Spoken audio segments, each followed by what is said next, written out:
Y le agradezco mucho la presencia esta noche en el estudio de Grupo Fórmula al licenciado Jorge Jesús Sepúlveda García. Él es secretario del Consejo Directivo de la Barra Mexicana del Colegio de Abogados. Licenciado, bienvenido, ¿cómo está? Bien, José Pablo, gracias por invitarme, Juan Pablo.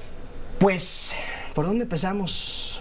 ¿Por dónde le gusta que empecemos? Pues la Corte creo que es lo que está más calientito.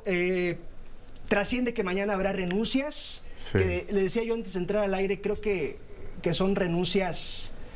sí, para dar un mensaje, pero serían en agosto de 2025. Efectivas en agosto de 2025. Exactamente. Antes de la renovación, en la antesala de renovación del Poder Judicial. Correcto.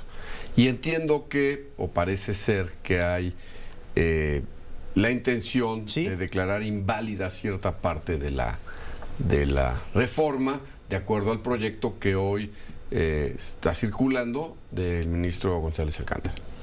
¿Qué decir de esa propuesta de Alcántara Carrancá, que es probable no avance como muchas de las que se han puesto sobre la mesa?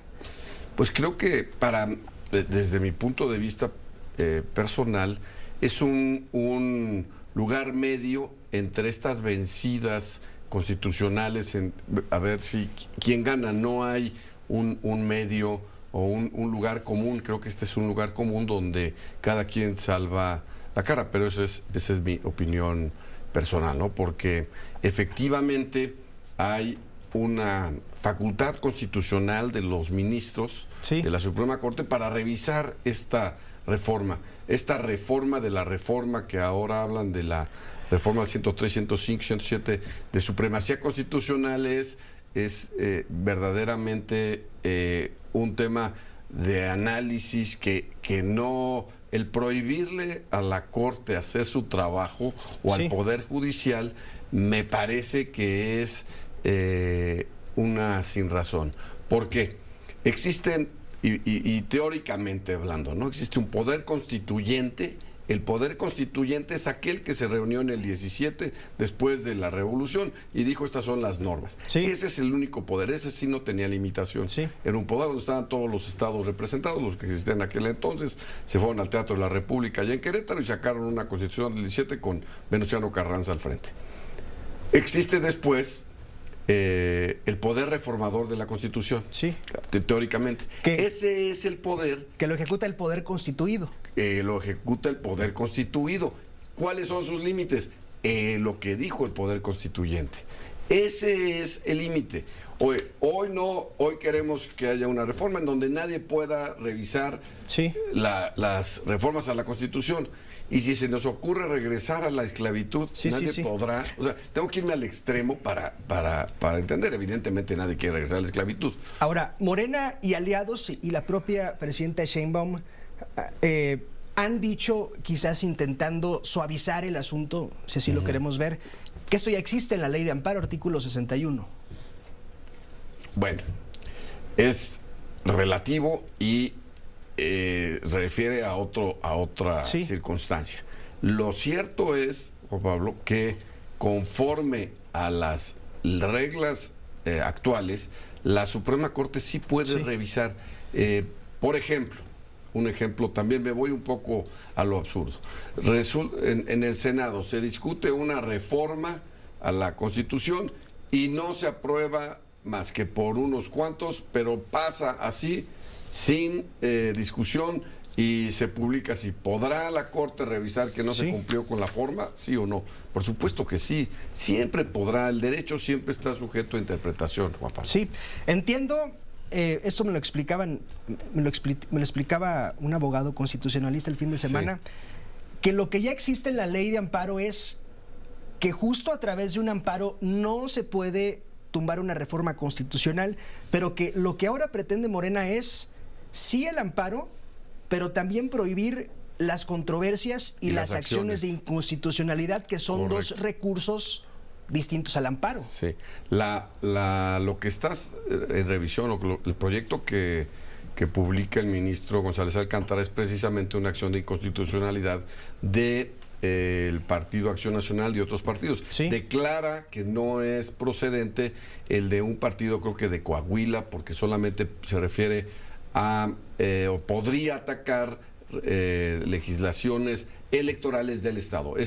Los partidos que son federales pueden, mediante la acción de inconstitucionalidad, atacar reformas a legislaciones federales electorales. Y el análisis que realiza el ministro es si también en la Suprema Corte, también en la Constitución, puede y se cataloga esto como una reforma a leyes federales electorales.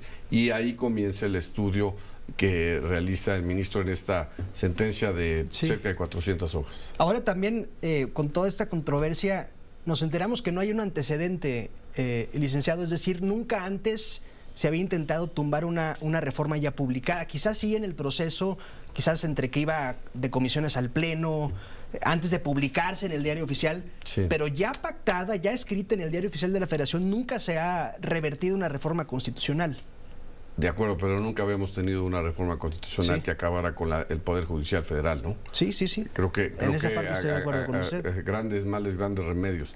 La reforma termina con, bueno, pretende terminar con un Poder Judicial que es judicial federal y luego los locales.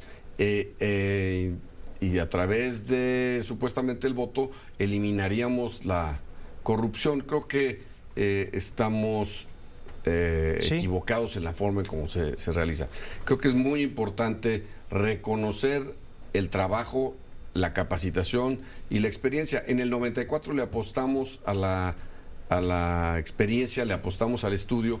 Hay una escuela judicial en la cual todos los que son miembros del Poder Judicial Federal y quieren ser secretarios toman cursos, tienen que tomar exámenes. Que entendemos, no son ni cursos ni exámenes nada sencillos. Nada sencillos. Para ser juez se requiere entre 10 y 15 años, juez federal. Y para ser magistrado, imagínate, todavía un poco más. Entonces, y se encargan de lo más importante que tenemos, creo yo, como abogado, el que es el juicio de amparo. El juicio de amparo es la revisión constitucional de los actos de la autoridad. Es lo que tenemos para defendernos de la autoridad.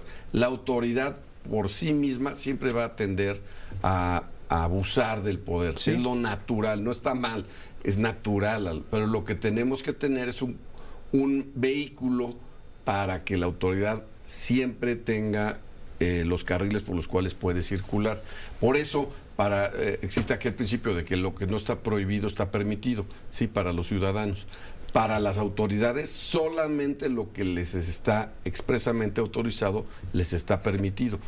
Y esa es la gran diferencia. Nunca antes había estado tan sujeta a interpretación la Constitución, ¿no, licenciado? Sí. Desde que si son 85 u 86 senadores de la mayoría, en fin, una situación que todo el mundo la interpreta y hay abogados que dicen una cosa y hay abogados que dicen otra.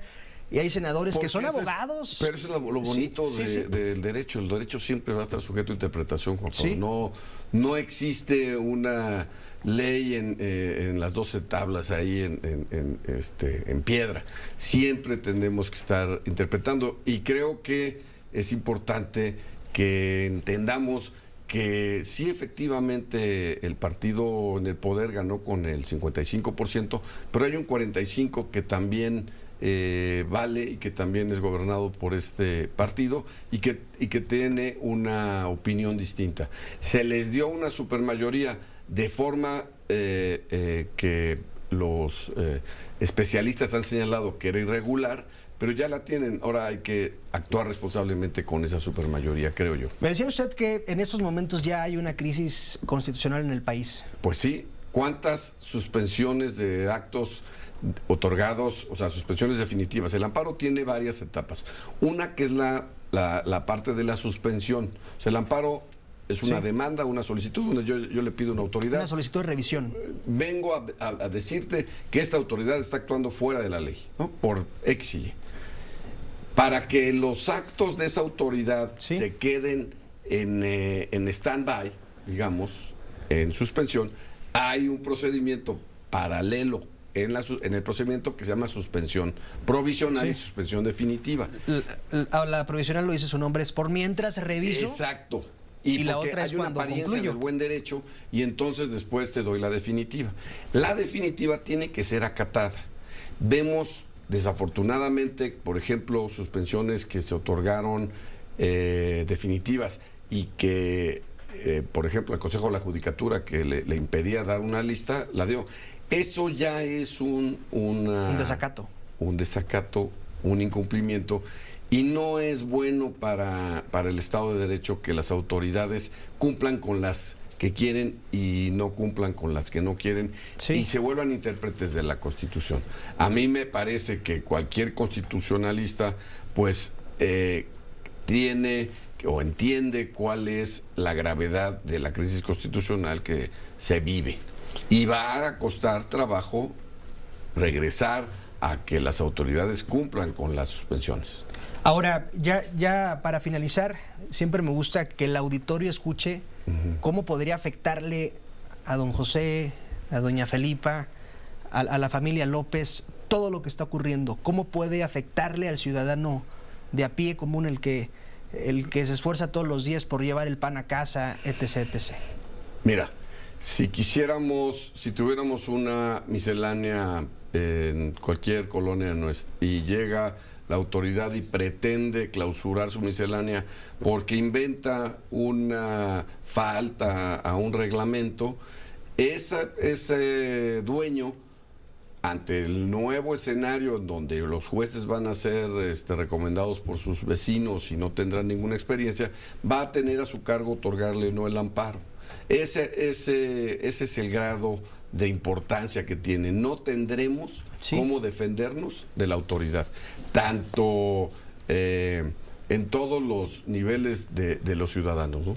Bien, licenciado Sepúlveda, como siempre, un gusto platicar con usted y gracias por su tiempo. Encantado que me hayas invitado. Como siempre, estoy a tus órdenes. Muchas gracias. Es el licenciado Jorge Jesús Sepúlveda García, secretario de la Barra Mexicana del Colegio de Abogados, sobre todo lo que está ocurriendo en estos momentos.